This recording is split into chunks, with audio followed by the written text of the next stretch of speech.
Good evening, ladies and gentlemen, and welcome to the Toon review for tonight's Newcastle United versus Ipswich Town match preview, of course, at Portman Road on Saturday. And, of course, we will be talking about the fantastic victory over Brentford last night, which sees us into the semi-finals once again of the Carabao Cup.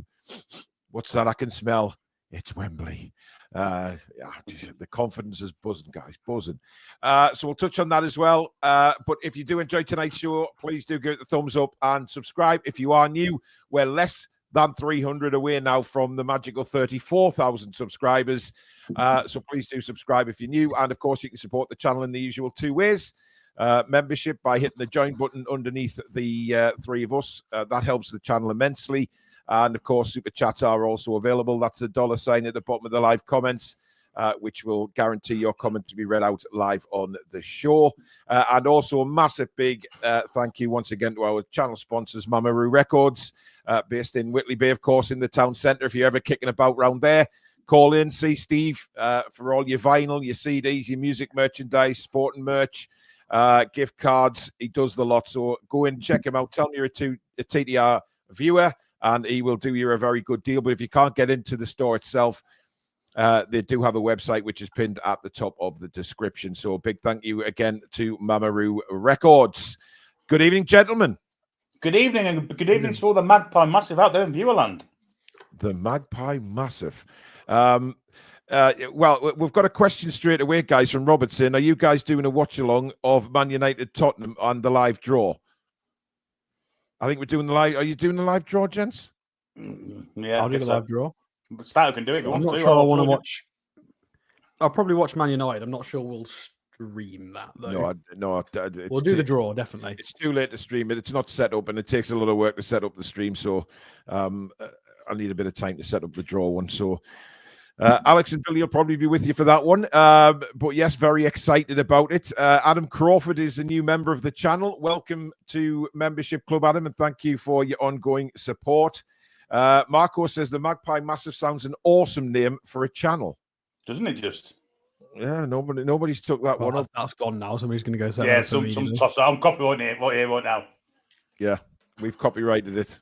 There you go. Joe says, who you wanting in the semi-final? Brentford again. Yeah. For me, it would be Spurs or Manchester United. I think let Liverpool and Arsenal do battle, and let us take on Manchester United or Spurs. I think that's probably the better one that I'd be looking for. Liverpool. Yeah, we'll draw Liverpool 100%, as Ronald's just said. We'll definitely I want Liverpool. Well, you know, we don't want Billy's dream to come true. Then we will. They're the only ones that are going to play an understrength side. Well, that's a possibility. Maybe not in the semi-finals against Newcastle, Billy. They did in the final last year against Chelsea. That's true, but they still won the cup. They did. Spike, thank you very much for your super chat, buddy. Sorry, Paul, for missing the watch along as I was at the game with my grandson. Sandro was just brill. Well, I mean, we're going to hear from Eddie Howe and from Sandro Tonali very shortly. But you know what, guys? We need to put up a poll for man of the match for the first half of the show. I'm going first this week because I've never been first for a while. So I'm going to get him out the way straight away. Sandro Tonali. Right, Billy. I'll go for his middle of the park compatriot, Bruno Guimaraes. Bruno. Alex? What have we got so far? Just Bruno and Sandro. All right, Bruno and Sandro are already in. Okay, the third one we can go to.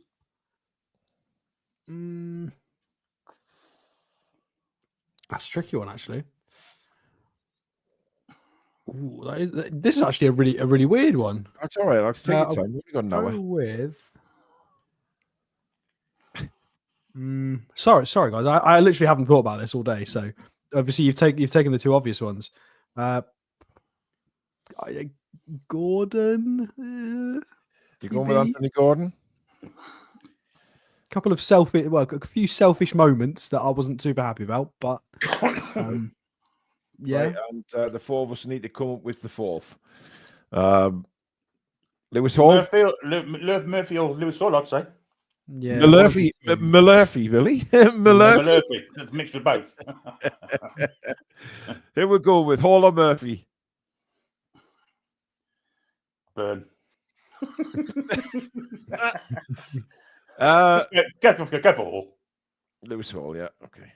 There's a lot of people in the chat saying go for Lewis Hall. So there you go, guys. People asking for Fabian Schär just because Bruno squared a ball to him. Yeah, no, Fabian is not getting on there. Your player of the match is either Tonali, Bruno, Lewis Hall, or Anthony Gordon. Get in voting now, and we'll pick that up just after we've spoken about the game. Toon Dave, a member for 35 months on the channel now. Thank you, buddy, for your support. Good evening, chaps. Hope you're all well. Not caught a live show for a while, so looking forward to this. Fantastic result last night. Ole, ole, ole. Well, I don't think that performance from Tonali gets any better, Billy. Well, maybe it will. I mean, maybe we haven't seen the best of him yet. I think the ceiling is impossible to reach for him. Yeah. To take the goals out of it, he was absolutely phenomenal apart from that. I saw on Sky today all the kind of key kind of stats that Stato likes to look into. He was topping all of them for Newcastle United. I think it was 6 of them. Shots, tackles, duels, blah, blah, blah, blah, blah. Passing the final third. An amazing performance. That's without the goals, which were both fantastic goals. So, yeah, it's no coincidence that we're all going to pick the same mark from tonight. And it's the easiest one we'll ever give, I guess. Yeah, I mean, we won't have time to go through the predictions, but I mean, pretty much, I think he's a standout 10, undoubtedly. And Eddie... Right, he's the most selfless player in our squad by without doubt, yeah. A long way. Yeah. The thing that gets me is Eddie mentioned it in his interview as well, was just he sort of left the goals alone that Tonali scored, and he was more talking about the way he actually played, taking the goals away from him, and he was just absolutely outstanding. Just the defensive work he does. Hang on a minute, let's get rid of that simple little gimp in the chat. Remove, see you, pal. He's been on a few times recently. Yeah, he is. Go back to your wanking sock, pal. Anyway, but the midfield was very, very good last night, wasn't it? I mean, you're talking about Tonali, but Bruno was really good as well, Alex. Yeah, they've both played. They've started to play a few games together now. They're learning a bit more.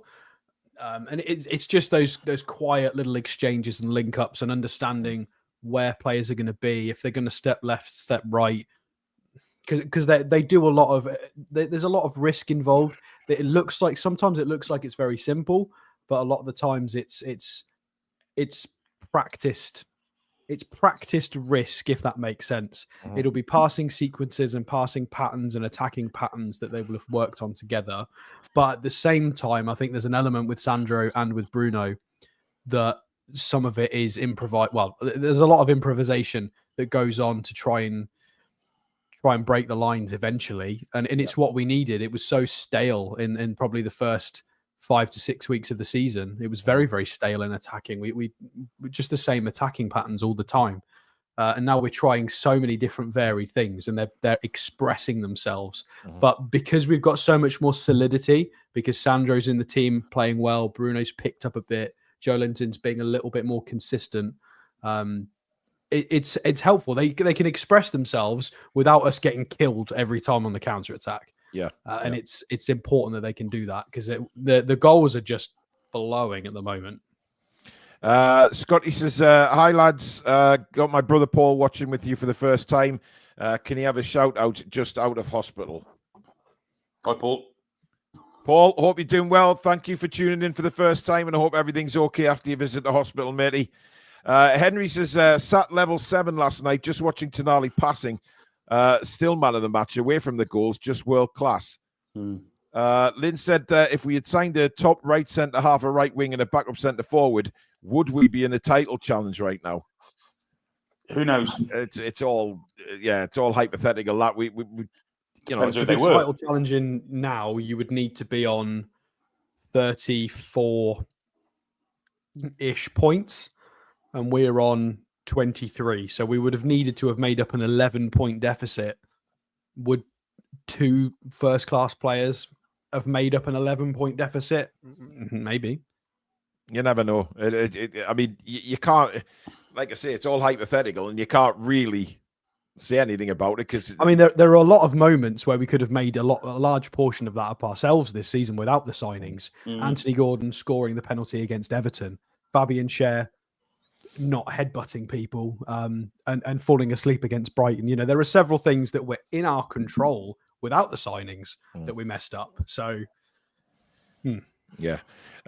Thomas says supposedly talks already started with Bakayoko. His agent had confirmed. Well, if you didn't see my earlier news show that I did, the video I released this afternoon, go back and watch that after the show. You'll get all the information there. We have done him on 2 previous transfers. We have as well. So yeah, not many make it to 2 him on the channel. Yeah, not many make it to 2 transfer shows, but the kid is a player. Marx's world-class players make it look easy, and that's Bruno and Tonali. I mean, that one in the first half, Billy, when Bruno and Tonali had that little bit of a 1-2 on the edge of the box, and then Bruno nodded it back to him. It just took a real skid off the surface, didn't it, and forced Tonali a bit wide. Otherwise, if that landed perfectly at his feet, he probably would have got a hat-trick. Yeah, it was an outstanding bit of close control between the two of them, wasn't it? Yeah. And there was one in the second half where Murphy and Bruno did a 1-2, and Bruno's back heel to Murphy, which he just bent his left foot just wide. Yeah. Just 2 examples of absolutely sublime football. There was lots of it last night, lots of it. It was. Trevor says, I think Eddie has stumbled across our starting lineup in future by accident. As always, in Eddie, I don't trust. Trevor, that's fair enough. But I don't think you can say he's done it by accident, because I think that was always a plan. I think he's done it later than what he should have. Well, there was a few people suggesting last night that maybe that Eddie's done the same with Tonali that he did with Bruno, and he just eased him back gently. Listen, it's all water under the bridge now. The fact is, he's in the team, he's scoring goals, and he looks like an elite player, a seriously elite player. But let's hear from Eddie Howe. This is what he had to say straight after the game last night. I thought we attacked really well. I thought we had a good feeling athletically. I thought we looked really strong and good connection with the players. So a really good, strong performance. How pleasing is that for you as head coach when it feels like you've learnt lessons from the previous game just a couple of weeks ago? Yeah, of course. I think you need the right attitude of the players to recognise that and then to try and put it right. And I think there was a strong motivation for us today, an opportunity to get to another semi-final.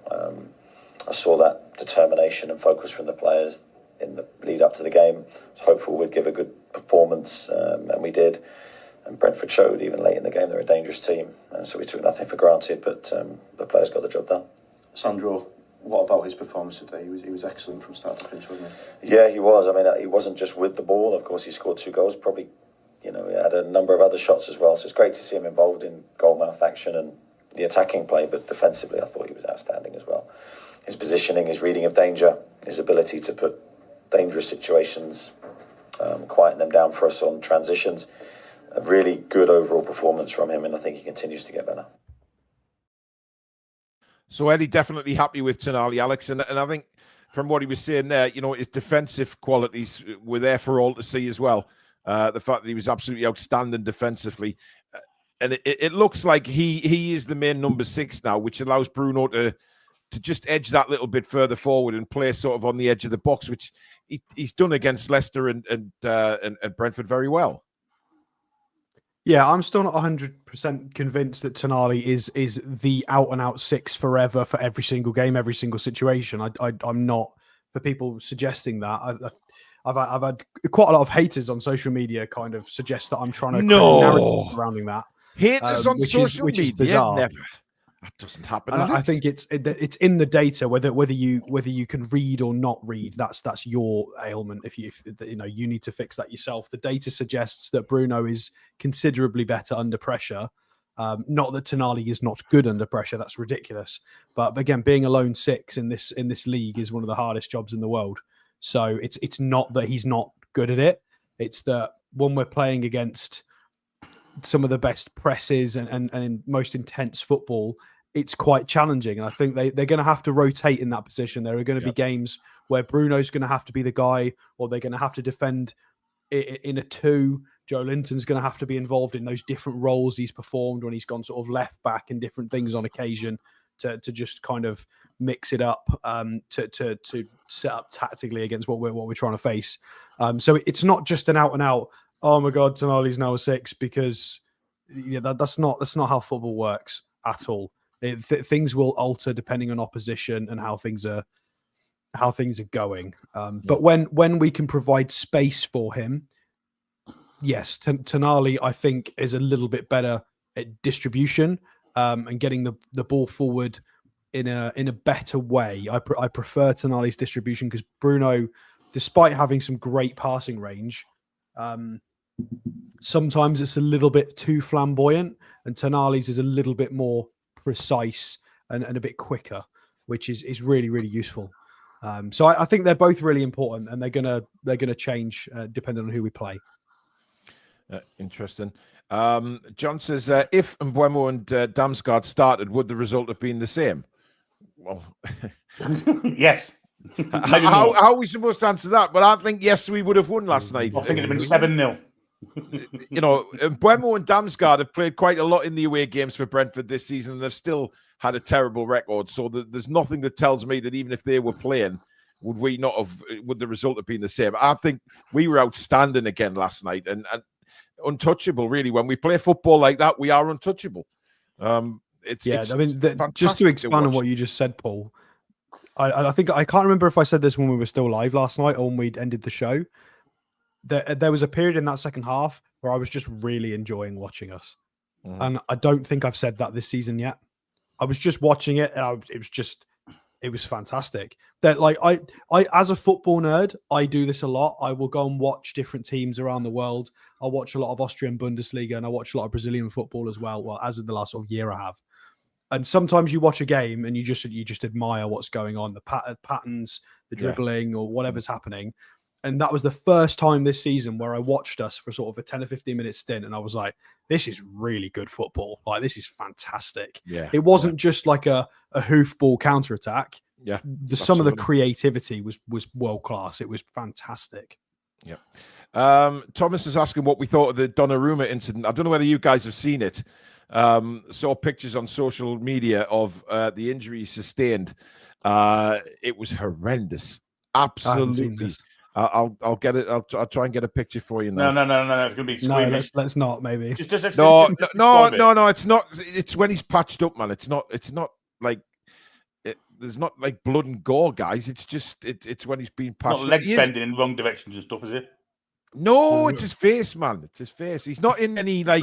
That's the worst thing when studs go in the grass and you just see the leg go. To be honest, he's been pictured back home today with his sort of plaster over his face and sitting on the couch cuddling into what I can only describe as a poodle-looking thing. But he is all right. But after the game, after he'd been patched up, I mean, it's horrendous. But it's what goalkeepers, you know. The risk happens all the time for goalkeepers, doesn't it? It's just it's a horrible. Here you go. It's like he's been bitten by a dog. Yeah, I mean, an absolute huge stitches in his cheek. You sure Joe Linton and Donnarumma aren't like linked voodoo wise? Because Joe Linton had basically the same thing happen to him. Yeah, but I mean, we'll get it off. No. All right, you speak about much worse than that, Billy. Never mind. I speak about it. I don't fucking describe it, do I? Show pictures of it. A man with pictures. Well, he's only got. What's the matter with you, man? He's only got a few stitches in his face. I don't like blood. Bloody hell! I mean, I'm pleased to know that, Billy, because if you were around when I broke my jaw, you'd have been like. Oh, I'd have fainted. Yeah, absolutely, no doubt about it. I had 170 odd stitches in my mouth when I was all patched 100? Up. Yeah, well, inside the gum, round where the plates are, inside me gum, me teeth. Oh, it was horrendous. No doubt about it. I had to have a lot of, let's just say I drank a lot of milkshakes and soup for some time after the injury. Does anyone remember when David Buse got done at Man United with his leg? Oh, God. I think this needs to be a separate show on injuries. Let's see. Michael literally threw up because there was a pool of blood that came out. I know. Yeah. I didn't even see that. I just read it and I nearly threw up. By the way, the guy who did that wasn't sent off, despite it being a high tackle to the face. Unbelievable. Unbelievable. Tooney Paul says, I honestly believe that Fabian Schär needs a rest. Fingers crossed, Botman soon. I just think the more I see Fabian Schär, guys, and I don't know whether you agree with this, but the more I see Fabian Schär, the more I think, you know what, maybe it's just age catching up with him now. You know, he's had a very good spell with Newcastle United, and maybe it's just the fact that age is catching up with him. He's not as quick. I don't know what you guys think. I think he played okay last night. I just think he got done for pace at the end. However, I thought this was offside, and I thought the linesman played the second half like it was an offside-free zone, because there's about at least 6 occasions where there was offside play and he didn't flag. Yeah. His pace has always been an issue, though. It's been an issue we've pointed out for the last 3 seasons, and we've just kind of said we've kind of just played around it and gone, yeah, but he provides so much quality in other areas, we might as well use him, because we had different areas to recruit for, and in that moment, Schär was good enough, and we've just tried to mitigate and offset his weakness. But now it's gotten to a point where we've improved a lot of other areas, and we've got 2 slow centre halves at the same time, and it's starting to become pretty obvious that even though they've been doing okay recently, and Burns not been bad at all, I think Burns been pretty solid this season, all things considered. But if we had Botman and a new shiny fast centre half, it would be night and day different. Yeah, absolutely. Ryan's asking, did I ever get a slap shot to the face in my hockey days? Yes, I did. Once I got it right at the side, and I couldn't open my eye for 4 weeks. It was unbelievable.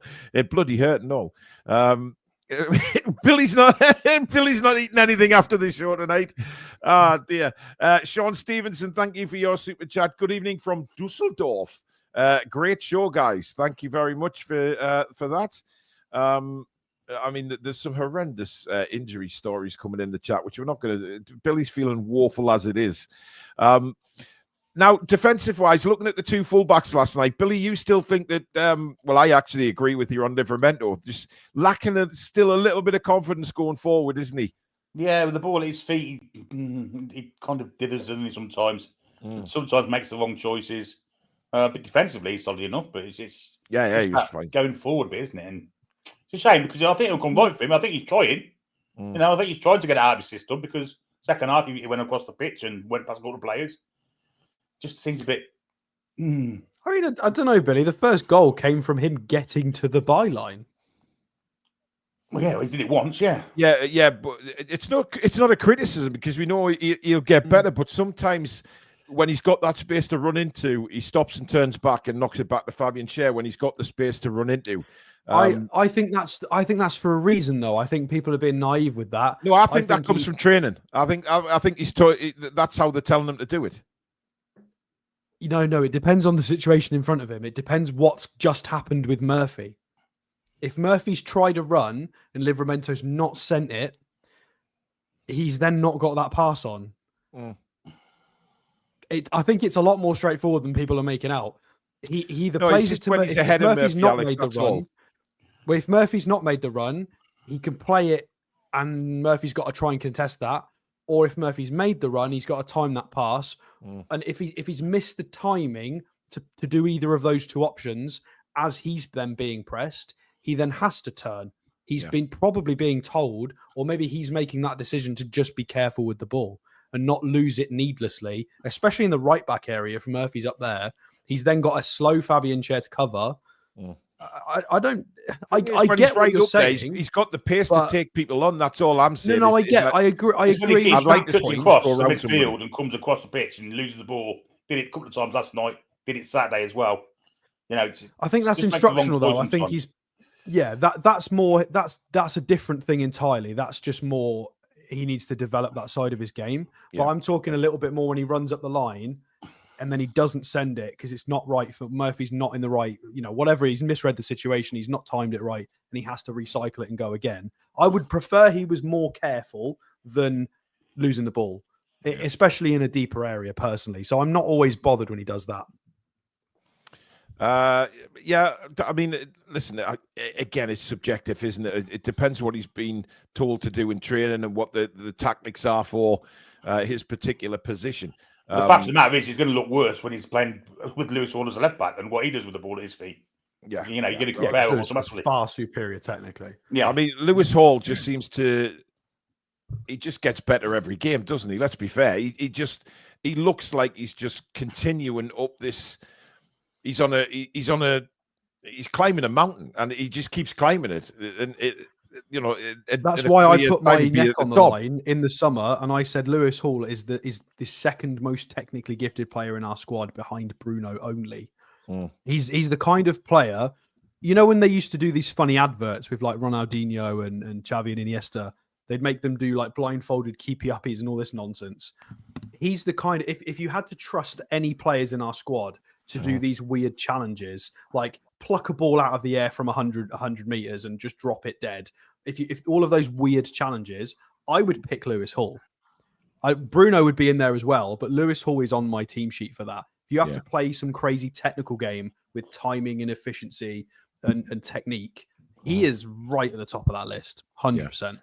By the way, a story just broke this afternoon regarding Miggy Almiron going to Charlotte in the MLS in January. It looks like an £8.5 million deal has been agreed. So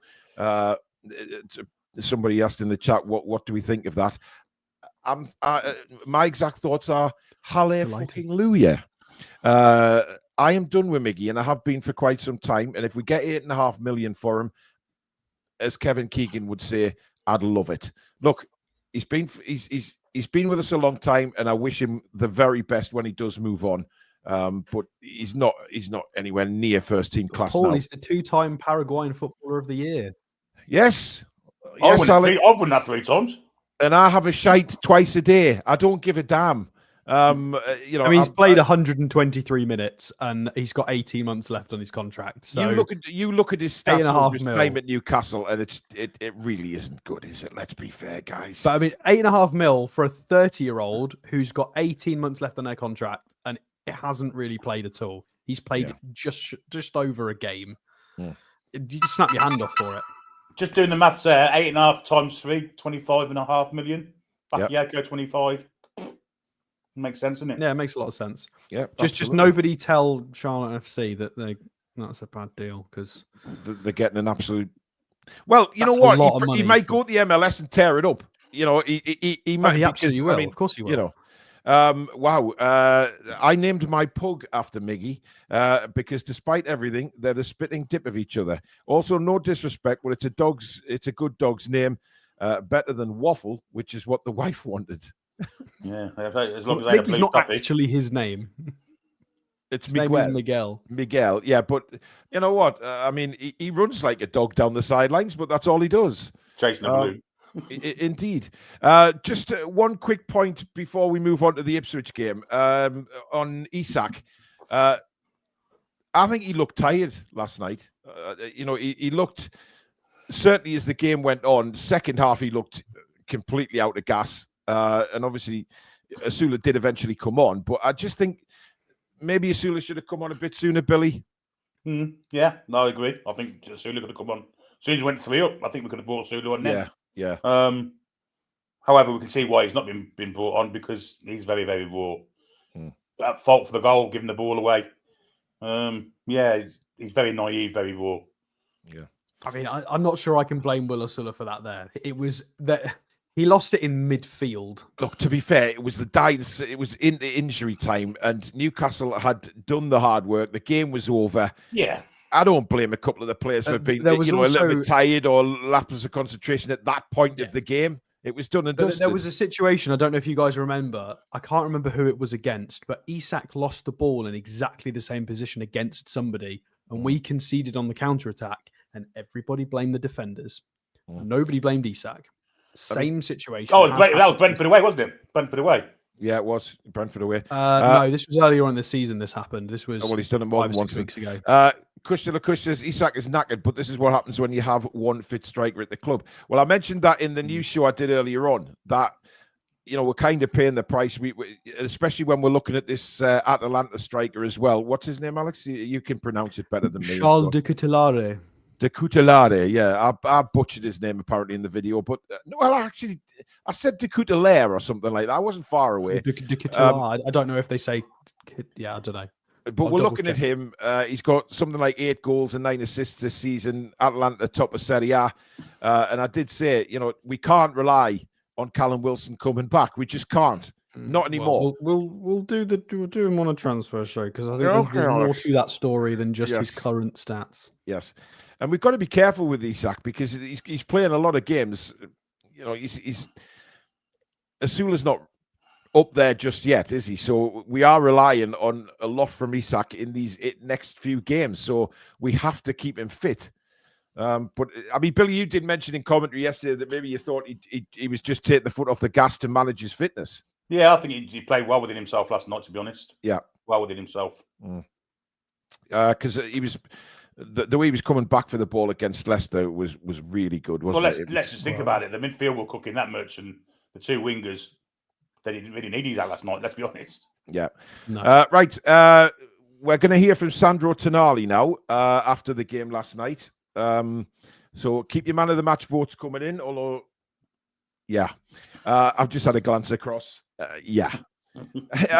But here is Sandro, and this is what he had to say after his superb performance last night.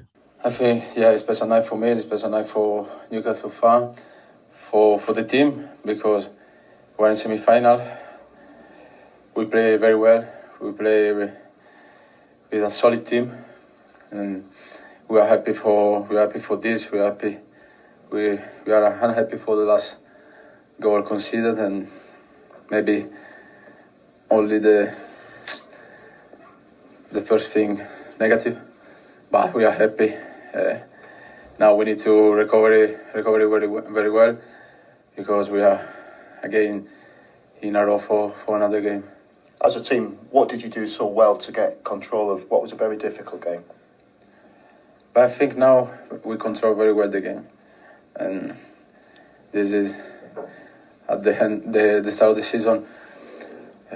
We were a little bit difficult in the second half, the first 10 minutes of the second half, for control the game, and against the last game against Leicester, and now we are solid in the first 10 minutes in the second half, and this is so important for us, because if we control the game, we are happy in the pitch, and we play free, and we play very well.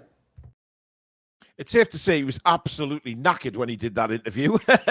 But great to hear him. And how good is his English now? He couldn't speak a bloody word of it. So he's definitely been working on that.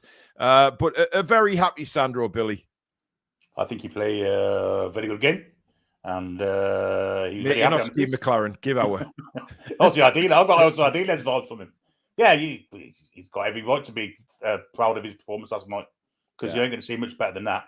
Seriously, absolutely. Both ends of the pitch, just cultured, and he's got all the hard work, the dirty work, add the culture bit to it.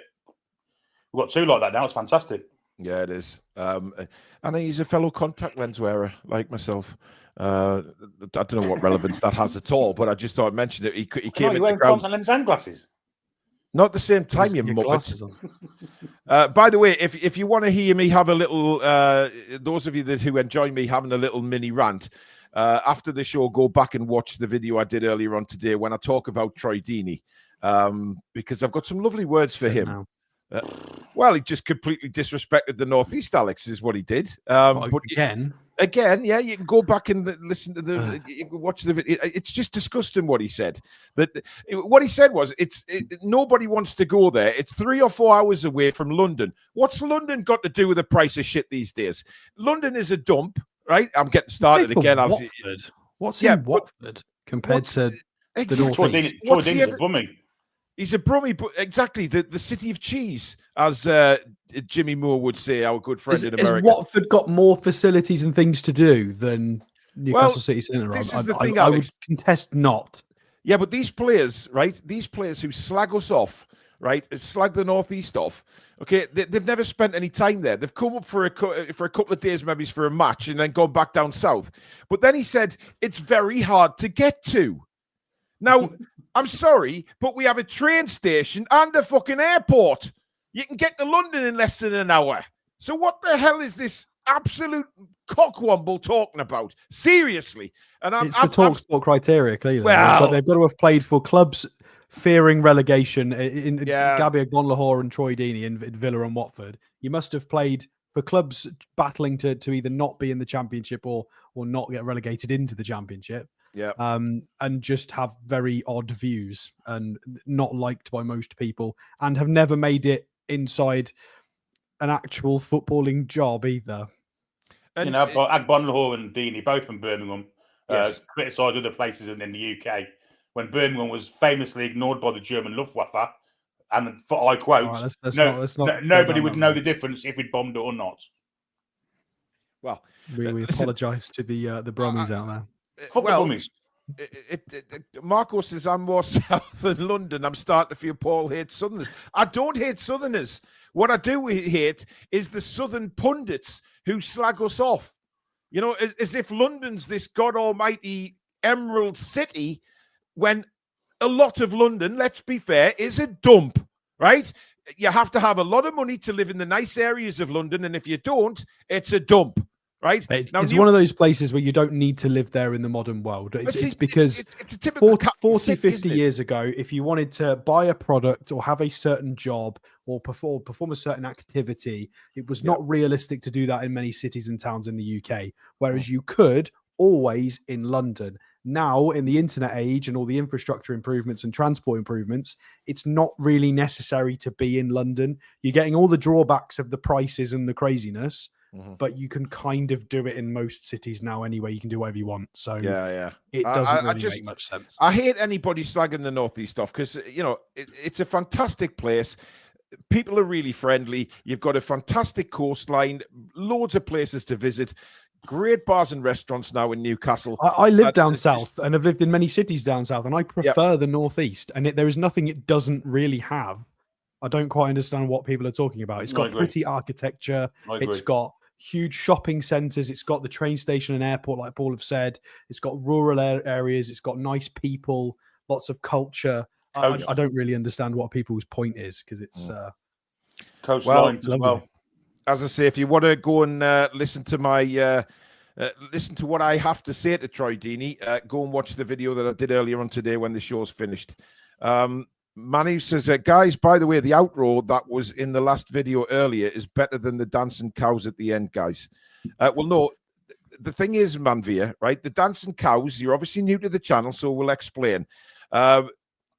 Daisy, the cow, is our official channel mascot and has been for, what, how long now? 2-3 years? A long time. It's a long story how it all came about, but Daisy is the channel mascot, and that's why she has the end to the live shows. The recorded videos, they end with the live show intro, so it's back to front on the videos, on the recording. So that's how it works. We will never ever take Daisy away, because if you notice when we play the outro, there is loads of people in the chat still with us who put loads of emojis of cows in the chat, and we will never, ever. And anyone dissing Daisy, God help you. But Manvi's back. He says, I've only been listening for a few months. Fair enough. I just like the hard rock tune. Hey, nothing wrong with that, Manviv, but I'm telling you, Daisy is staying. Anyway, yeah, so you want to see me rant, go and have a look at the video today, because I'd had enough of him, to be honest. He's a prick. Anyway, let's do the poll for man of the match. What do you guys think? Let me guess. Sandro Tonali, by any chance? 93%, I'd say. You're going 93, Alex? Oh, sorry. I think we've got to address that absolute horror super chat from who's just said that. I will do it in a minute, Alex. Yeah, just come on. Sandro Tonali, it's got to be like 85%, maybe. Well, I can tell you now that we've had well over 700 votes, and it is a record. We have never had such a victory for man of the match ever. Sandro Tonali has won it with 96% of the votes. In second place was Lewis Hall on 2%, and Bruno and Gordon got 1% each. So congratulations to Sandro Tonali. I do believe that's his first man of the match on this channel. So, well, he hasn't played a lot, has he, to be fair to him? But there you go. I wonder Sandro who we gave man of Tonali, the match to on that Villa win where we won 5-1. It might have been Tonali, actually. I'll shut my mouth. We'll have to go and check. Well, no, I don't know. I'm not. I Could have can't been remember. Isaac, wasn't he? Hang on. Peter.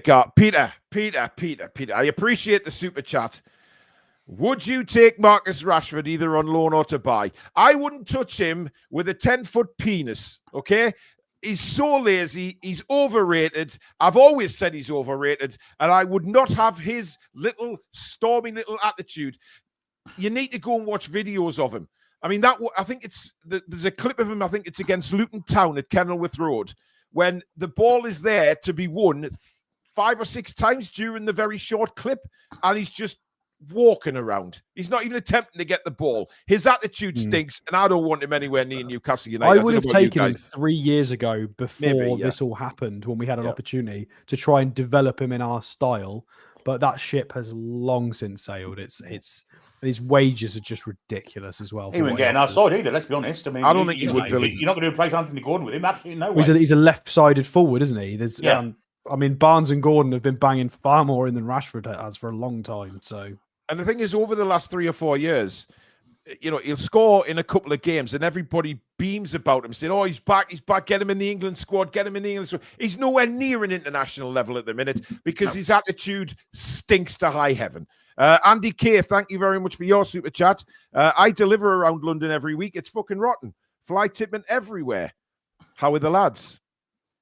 Well, there you go. But hey, by all means, get on social media and try and find Troy Deeney and just tell him what you think, really. Tell him what you think.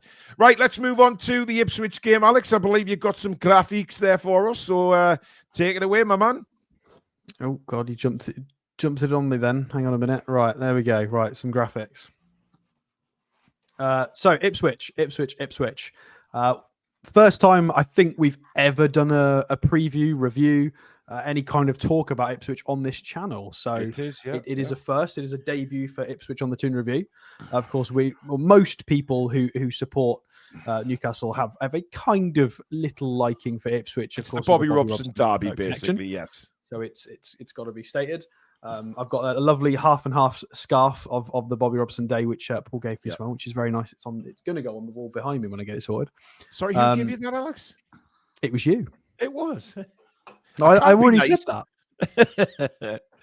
that. So their team so far, how have they been doing in the Premier League?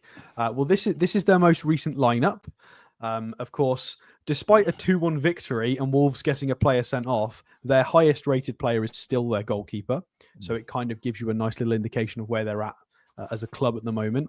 And if we go and have a look at their top ratings player-wise, their first 4 highest rated players is goalkeeper, defender. So it gives you a little indication of where a lot of their work is coming from. That being said, they do have this man who is doing rather well. Of course, Mr. Rory Delap's son, for anybody who didn't know that nice little Easter egg. He's suspended, City, throw the ball. Huh? He's suspended on Saturday. Is he suspended? He is. Oh, fantastic. Well, we can close this tab then, can't we? And we can talk about the goalkeeper. I didn't even know that. All right. Well, before I put my foot in it again, let's go and have a look. I don't think many people know, to be honest, Alex. I don't think there's a lot of people know. There's a few people in the chat do know. Let's check this. Injured and suspended for the 21st of December. Yeah, you are right. There we go. So this is what we've got for the moment. Liam Delap suspended, and they've got Tuanzebe Ogbonne's out, Slicker and George Hurst, who is a striker. So George Hurst is a striker. Liam Delap is a striker. So I think the other one, I can't remember his name. We'll check him in a sec. And we already know who's out for us. Callum Wilson's not there very often, is he? Where is it? Muric. So this is their goalkeeper, who is having to do all of the hard work for them so far. The Kosovan, who is doing really, really well, to be honest. Should have conceded 28, and he's only conceded 26. And if we scroll down and have a look, he's doing very, very well. In the 89th percentile for save percentage. He's in the top 1% for crosses stop percentage as well. He's sweeping. He's comfortable on the ball. and this is his data compared to Nick Pope. So just to kind of show you how good the goalkeeper can be, we've got to be clinical because he's a bit of a beast. The defenders are not terrible either, and they do have. Let's go back to the actual lineup, shall we? So yeah, in the lineup, O'Shea, Burgess, Leafer Davis. Of course, we were linked with the left back. We've got 1 million assists in the Championship last year. Might be exaggerating slightly.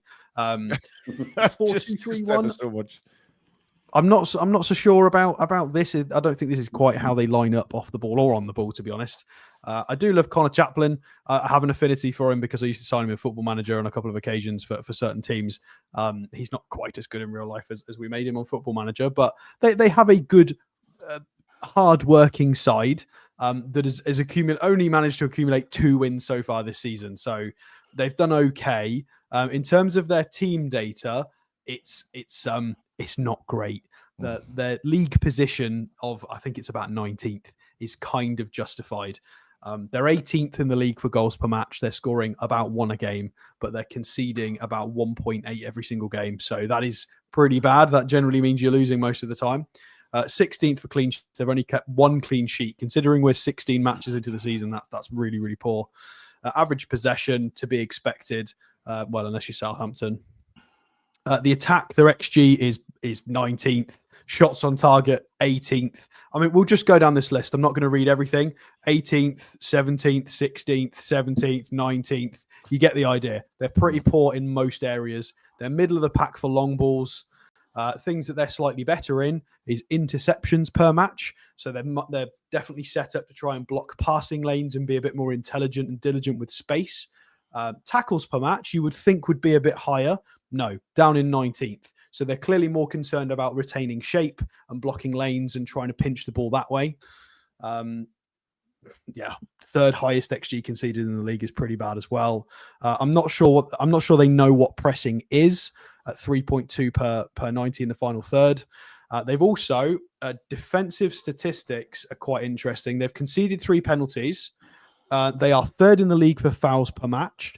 Third in the league for yellow cards and third in the league for red cards per match. So I would imagine this, with the way our guys play, to be quite an interesting game. Yeah, because our lads, especially, it's probably a good thing that Joe Linton's out because he's quite happy to turn around and well, I'm always scared he's going to knock someone out and get himself sent off. So, he certainly looked like that last night when he got back on his feet. He did, yeah. Jesus. So just an interesting insight there is they're going to try and block passing lanes.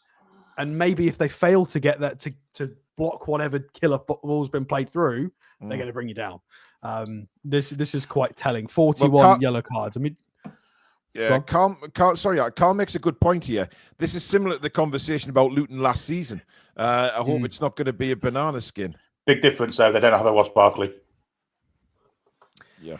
No. So, I mean, Beans, as you've said that, let me just double check the squad. Who is this spare striker? I've forgotten his name. It is Paul Mariner. Oh, Schmodix is the guy. I was thinking of Schmodix as the main guy. I think he's injured as well, isn't he, Schmodix? So we have seen Schmodix a lot because we saw him in the internationals that we did recently, and he's definitely not a bad player. So we've got to keep an eye on him. I think he might be injured as well, so. No, I don't think he is, Billy. I think he's all right. Doesn't say he is. He's not on the. He's not on the list. Don't think he's on the list, but still an issue. We've definitely got to be careful. I think he took a knock last week, Billy. I think that's what you're thinking about. He didn't play last week, did he? Yeah, I think he had a knock, but I think he's fit. From what I've read, he should be fit for Saturday. Well, he caused us problems for Blackburn, didn't he, last year? Yeah, he did. So this is kind of these are their average positions against Wolves in their previous game. Of course, it's not going to be fantastic to go off this because they were playing away from home. They had Delap, so it's going to be a completely different game plan against us. But they probably don't always have a completely different game plan. It's going to be more their own kind of identity. So it was the 20 in is that Hutchinson? Hutchinson is his name, as the furthest player forward with Delap just kind of off to the side, and you can see there that Leafer Davis, the left back, is right up creating the width. With the winger Burns out on the right. So you can see what they're about. They've kind of go into a back three. This is almost like a lopsided version of what we used to do with Trippier to a level. And we used to have kind of someone just sitting off. We would normally form a bit of a triangle though, it would normally be who was it? Was it Wood, Joe Linton, and Willock? We'd do a nice little 3 sort of prong, and it would work quite well. Yep. I can't remember what I was going to go to next now. Should we go to our tactics board? Well, Bonnie was at Luton last year as well, of course. He caused all sorts of problems last year for us, so I'm glad he's out as well. Well, Tuanzebe's no slouch either. He's been ex-Villa and ex-Man United, so yeah. They're not a badly put together side. I mean, just for context, if it lets me scroll across, this is their recent form.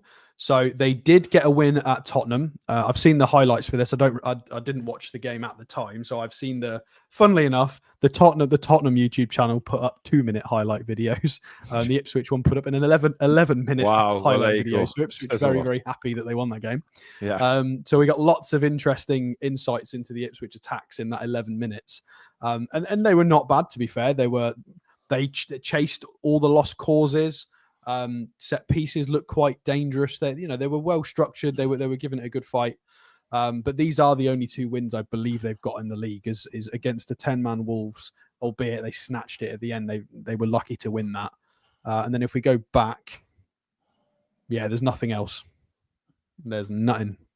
The last one against Nice in August. Pre-season, yeah. So, they've beat Tottenham away. They've beat Wolves away.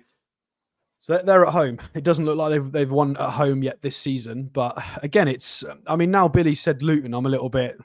You've made me nervous. Changed his prediction, Billy. All signs point to this should very much be winnable, especially the form we're in, and we're starting to show a little bit more consistency. Yeah. However, we know what we're like. So now, who do we play? Well, Dubravka will start. I think the back 4. I think Trippier doesn't start. I think Tino starts. I mean, do we really think he'll change the starting 11? Well, he has to. Can't play, so I think he'll bring Willock in for him. You think you bring Willock in and not Longstaff? Absolutely. But when has he ever chosen Willock ahead of Longstaff, Billy? Well, it's the position he's played that's out, isn't it? It's left-hand side, so to me, that's the most Longstaff normally plays around here. Yep. I'd agree, but you know how Eddie likes to churn things up a little bit? Surely he can't because of the way we're playing, of course. Well, I mean, you can't disrupt it, can you? I mean, bringing Sean in will disrupt it a little bit because you'd be playing a couple of midfielders slightly out of their normal positions. So it would disrupt the flow for me. Willock is slightly more natural to that role and closer to what Joe Linton does. Nowhere near as physical and as destroyery, but I thought Willock was superb when he came on yesterday. But the second half, he was absolutely outstanding. Yeah, but you've got to remember, there's not. There have been times where we overcommit on leggy, athletic players, and playing against a low block, if they decide to sit, there's not a lot for Willock to do. Yeah, good point. So it'll be an interesting. That's an interesting one. What he does with this, because if they do sit at low block, you'd rather have Willock there than Longstaff. Surely to God. Absolutely, 100%. I mean, what's Longstaff going to look? Sean's not going to break down a low block. But it's about defensive solidity, and if we lose the ball, yeah. But Alex, you're talking. I know what you mean, but we're playing Ipswich, mate, who've never won at home. They've won 2 games all season. We're banging form. You know, we shouldn't be looking at this as worried about our defense side of things. We shouldn't be. But I'm just going on how we've played this season against teams of this nature. If he brings Longstaff on, he's going to have to change. I think he's going to have to put Bruno back in the 6, Tonali on the left, and Longstaff on the right. And we lose our balance. And I don't think we should do that. I agree Willock should start. There's a few shouts for Miley. I mean, I don't think he's going to get the nod over. He'll not start. Willock. No, Miley won't start. There's no way he'll start him when he hasn't even had, like Billy's just said there, he hasn't had minutes. Barnes start, maybe? No. Depends how tired Gordon is. I wouldn't be averse to him starting. Yeah, but he took both of them off last night, didn't he? He took Gordon and Murphy off, which says to me that they'll start the game on Saturday. Murphy will definitely start. Andy Sack, yeah. I think the only one change I can see him making is that one in midfield, which he has to, because Joe Linton's obviously. Jonathan's banging form. We just lost our last away game. How's that banging form? To be fair, Jonathan, I've never heard you put a positive comment in our chat. So I mean, Jonathan, to be honest, mate, we're not talking about the last away game. We're talking about the form we're in at the moment. And that's the 2 home games that we've destroyed, Leicester and Brentford. And we've played some brilliant football. Why can't we continue that against Ipswich? We're in form now. You know, the form was inconsistent. We're getting a bit of consistency together now. That's what we mean. I really don't know how anybody can possibly think that we go to Ipswich and anybody's worried about it, because I am 100% confident we get the win on Saturday. Yeah, I really am. This tells us that we will make it hard for ourselves. I understand what Jonathan's saying in that regard. Yeah, but we shouldn't really. We should be taking these to the cleaners, really. But yeah. will we? And That's to compare the Ipswich attack and attackers to Visser and Bomo Shada is just ridiculous, to be honest. Well, you can see you look at the Ipswich 11 on paper compared to our 11 on paper, and I know it doesn't work like that all the time, guys. I know football can be Brentford are the highest scoring team at home. Yeah, you can't compare that to 19th placed Ipswich, who have not yet won at home. It's a bit of a difference. If we play like we know we can play and the consistency is there, I think we just roll Ipswich over. And that's no disrespect to Ipswich. I just think we are a much better side than Ipswich. And we should go to Portman Road and prove that. That's the way I feel about it. I'm not going to turn around and say I'm worried about it, or, I'm not. And Jonathan, I know you're going back to last season. Keep on we're not underestimating Ipswich. What we're saying is we are a better team than Ipswich, and we're playing well at the moment. There is no reason we go to Ipswich on Saturday and lose the game. I just can't see it. Underestimating to read facts. They are the 19th place team in the league who have won twice all season. I don't get what we're talking about here. I think, yeah. But this is the metric of the side that we do struggle against. He is right in that. This is the metric of the side that we do struggle against. Yeah. However, we've struggled against sides with 3 big centre halves who have given us no space. Ipswich don't seem to line up like that. Yeah, so we have struggled against these teams in the past. Hopefully, what we're saying is that the consistency is now there, that the players have all spoken about, and the fact that the players have spoke about that situation where they're getting criticism from pundits and fans alike for not... They're having their attitude questioned against the lesser sides, and the players have responded, and now they've got to respond to it as well away from home, and hopefully we will. Respectfully as well, no disrespect to Ipswich, but disrespect. No, they are 19th in the league. That is not disrespectful to state. That is where they are in the league. Yeah, I know what he means. So it always won sounds 2 games means they've won 2 games. That's not disrespectful. It's literally the facts. So I don't think we're underestimating them. We should be beating them, and anything but a victory in a fixture like this would be considered a failure. I mean, the thing is, we've had it before, haven't we? Newcastle always have this reputation of going to these teams and, they haven't won for so long, and then Newcastle turn up and they get the victory. There was the Sheffield United one, Derby County one in years gone by. Luton Town were, it's mental. But we'll just have to wait. We've just done it against Leicester, so we managed to sort that out. I mean, look, it's prediction time now, guys. So get your predictions in the chat. Let us know how you're feeling and how confident you are ahead of the game. It's just nice to be confident for once. When we went into this week of football last week, when we were doing the preview for the Leicester game, we said it was going to be a huge week, and we weren't very confident because of the way we'd been playing. But now, why not have a bit of confidence? Kieran, thank you for your super chat. When we went against Luton Town, we were in big injury situation. We didn't have it was just it's ridiculous to state that based on history things will happen. Nonsense. Absolute nonsense. We're not quoting the Derby County loss from years ago and things like that. It's absolute nonsense. I like this one. We're going on current player availability, form, whether we're playing home or away. What a result was 4 seasons ago has no relevance to a game that's happening this weekend. All of these nonsense historical facts mean absolutely. I like this one. I like to keep it humble, but I reckon we can hammer these 4-0. I'm sure Eddie Howe's team talk will all be about that Derby game. I'm sure it will be. 2006, we let Derby beat us. Kenny Miller scored. Disgraceful. We don't want to do that today. Yeah, let's not go there, Billy. I remember that game. It was awful. Jonathan is literally sadness from that. What's that movie where they've got joy and happiness and sadness? Well, I think he just sits watching misery every day, to be honest. That is literally what Jonathan is the little blue character. Come on, Jonathan. Really come on, mate. I'm stunned by how we've had a little bit of ups and downs this season, but come on, let's get the confidence back. Right, what you going for, Billy? I'm going for 2-0. 2-0? And who's your scorers?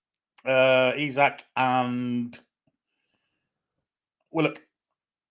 I am going 4-0. I think we'll run these out at Portman Road. I really do. I'm really looking forward to the game. And I'm praying that we just play the same way. We go at Ipswich, don't give them a hope in hell, and bang the goals in. Alex? I think Jonathan's right. I think we'll lose 3-0. Oh, shut up, you tart. Get on with it. No, I'm not buying it. It's not hipster or cool to say, oh, I think this is going to be a tighter game than, I think, oh, we've got to be careful because it's based on nonsense. I'm going to go with the evidence in front of me that says we've improved considerably. The only real problem was a lethal Brentford attack and making our own mistakes. So I'm going to go with a 3-0 win. 3-0. Good on you. Scorers? I will go with, I think Murphy will get another one. Well, he seems to be just getting a lot of opportunities. We start attacks on the left, and he just is the spare man a lot of the time and gets a lot of opportunities. I think one of those left-footed shots will go in at some point because he's clearly working on them. It's clearly something they're trying to do in training. So one of them's got to be curled better at some point. So Murphy will score one of them, I think. I think we might score from another set piece. I don't know who. We'll go with... I don't know. We'll go with Isak. Why not? I'll go with a couple from Isak. Yeah, why not? Jonathan, stop crying, please. It's a bit of banter. Stop your tears. Anyway, that is it for tonight for the preview. Don't forget, who's banned him? No, I timed him out. All right, okay. Alex gets on one, he doesn't let it. I'm just bored of just constant negative. And it's my fault as well, but we've disrupted the show for one person being negative, and it's maybe doing a disservice to the people that have got really interesting, valid points. Well, I don't think. He did predict a 1-0 win. I don't think I've seen anybody in the chat predicting anything but a Newcastle United win. But that is it for now. We are going live later on. What time, gentlemen? I think the draw's 10:30, isn't it?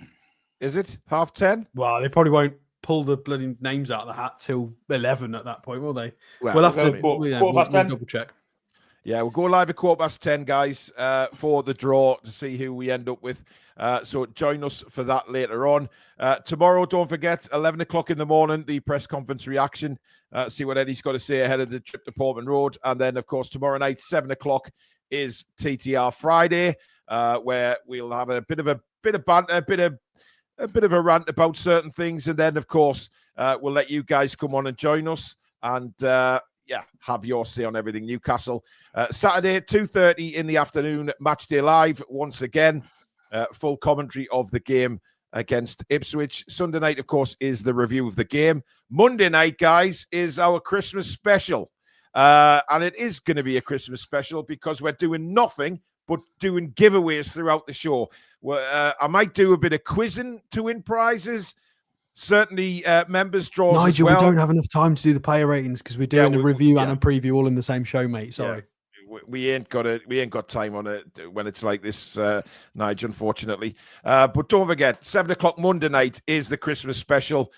We will be certainly having a good laugh on that one and hopefully giving away a lot of prizes to everybody. So join us for that one as well. Don't forget to join our Facebook group if you're on Facebook as well. And of course, a massive thanks to Mamaroo Records for their sponsorship of the channel. If you can't get to Whitley Bay, check them out online. Their link is pinned at the top of the description.